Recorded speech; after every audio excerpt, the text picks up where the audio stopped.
been a wonderful journey here in the Philippines, and last one here particularly has been quite interesting, I'm sure, like most of you. And as far as QB is concerned, like many other companies in our industry, the pandemic, which started approximately about a year ago for us in the Philippines, did catch us by a big surprise as well. And yeah, despite our existing business continuity strategies that we had in place at that time, the lockdown was something we hadn't foreseen, and it did threaten our operations on the ground. But I'm really proud to say that the teams we had here pulled through this wonderfully well, and everybody worked together very efficiently to enable our employees to work from home first, and then be able to continue to support our customers in the best possible way we could do from a work from home setup. So I'm going to just talk a little bit about those circumstances, how did we manage through those times, and really where we are today and what's up next. So that's really the summary of what I'm going to talk about. um, Clearly the employees played a very big role in making things happen despite those challenging circumstances. And from a time where that surprise took us in the month of March, in about a month's time, um, as an organization, we had enabled over 98% of our employees across the two locations we are present in the Philippines, which is Manila and Cebu, to be able to then work safely from their homes. Um, um, Basically, when the pandemic was declared and a community quarantine was announced, last March, if you recollect, um, we had to activate our backup sites and start thinking about how our teams, our employees could work from home. We realized that it basically meant that we needed to have the right kind of IT equipment and the infrastructure to be able to switch to a work from home setup. And that's really what we had to take a quick decision on, to invest in specific equipment. And we realized it basically meant that everybody needs to have at least a laptop to be able to work from home, given the nature of work which we do from here. We needed to figure out how to deliver laptops and the other peripheral equipment to the employees at their homes. So we then were able to contract delivery service providers. We also had our own team members, specifically the IT support teams, who assisted in delivering all the equipment so that then it could be set up, and the network connections that would be needed for people to be able to operate effectively from their homes.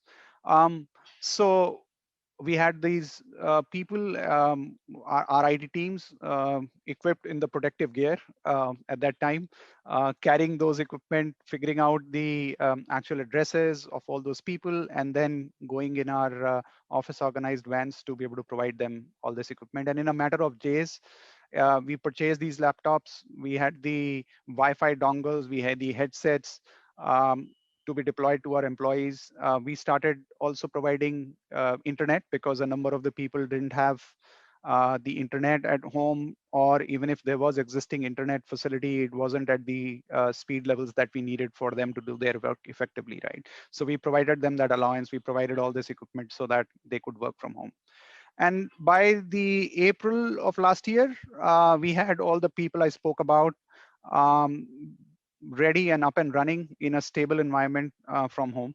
But we did need some people in the office, right? The IT people who were taking care and monitoring the control center to man the network infrastructure. And they would go to the office again with those PPEs, and they were provided shuttle service to be able to travel back and forth from their homes. The challenge was after this that the network connections still were not very stable, especially for some of our employees who were working from remote places. So it took a fair bit of time to get them to stable state, figure out how best to structure the network traffic so that our customers could be best service.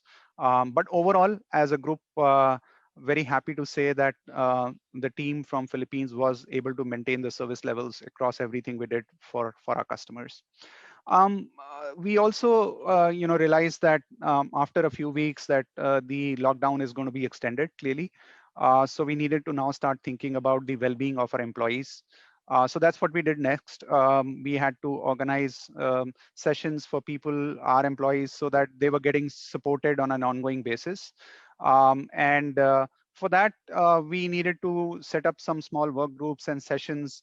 And these are all like now happening digitally, right? So we had to get the right kind of software tools in place, and we had to organize our people leaders to be able to kind of work in the new environment by connecting with the teams on an ongoing basis, but then also to provide them support in terms of health and wellness to everyone over a period of time. So we did that by inviting first our internal leaders, and but also inviting external speakers to talk about things like how do you get mental, emotional, how do you deal with physical stress in terms of times of the pandemic when people can't virtually go out of their homes at all. And then how do you adjust to this new work environment? And along that journey, we also started introducing sessions for parents, for mothers, especially because the children, especially young kids, were also back at home, and and the schools were closed as well, right? um, we realized that we needed to provide ongoing communication around health tips, around wellness strategies, and other sort of provide the useful reference material through this journey. So we had to do that. The other thing which we were going to miss was we have these people engagement sessions while people were in office, such as town halls. We have these recognition events. So we had to transition from physically doing that to a virtual environment, including our year-end recognition event. We did that virtually for everyone in Philippines. Um, and at the same time, while we were providing support to the employees, we realized that as a QBE foundation, we also support the local communities, and that format of how we supported needed to change. So we worked extensively with our charity partners to support the local communities in across both Cebu and Philippines, through a new methodology, i.e., for example, how do we do that remotely versus needing to be physically there. So some of the things that as a group we were able to do was to donate over 900 food packages for the families, especially those who were severely affected by the lockdown. Um, for adults and children, we realized that there is a need for their well-being, so we distributed vitamin packs. We had hygiene kits for the community isolation centers, specifically, for example, in Cebu. And then we also gave away PPE kits to hospitals to support the medical frontliners. So there were some other things that we managed to pull through despite the pandemic. And really happy to say that by the end of the year, QB was selected as a part of Asia CEO's Circle of Excellence, specifically for the recognition for the work in the community. And then the World Wildlife Foundation also, we partnered with them in their water pillar, and we were recognized as the water pillar partner of the year for the support that we were able to jointly provide for reforestation of the watershed around the Ipoh Dam. It's been a challenging 2020, but I can say that our teams overall have been strong. We've been very resilient, and together as a group, as a team, QB, the GSSC, the Shared Service Center is tougher, and it's actually surprised our business partners in other geographies because there was a view, and there's a lot of critical activities and tasks that we perform out of the GSSC across everything that we do in QB, and we support all the global geographies. So they were pleasantly surprised by the resilience of the team. And I feel that, despite all these challenges, the team has remained at the top of the game. It's always been proactive, looking ahead and preparing for the future. Um, and now as we enter this year, the question is about return to office is the next theme. And we had actually started thinking about it last year itself, to figure out that as the pandemic slows down, what can we do? And how do we actually enable people to return to office? Because a lot of employees are quite keen to be back in office, being able to share and work together. Um, so we've got a physical office space which was always prepared. I mentioned some of the IT staff and some of the people were coming to the office on an ongoing basis. So we've got the security features in place, safety guidelines. We have an app which is being used to make sure that everybody is signing off and before they actually enter the office premises. And there are policies and guidelines that we've put in place to support this.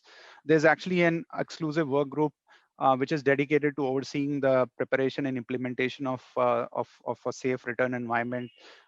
This group is actually reviewing over 20 plus government guidelines to ensure that we are compliant with all the changes that are taking place.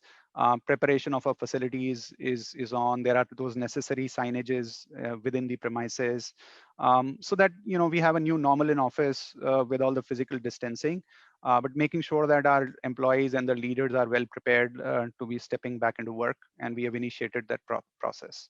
Um, the other thing clearly is the vaccine, because everybody is keen to figure out when that arrives. So we have been partnering with the industry associations to make sure that when the vaccines become available in the country, then we are able to provide that at no cost to our employees as well. So that's another sort of task that we wanted taken.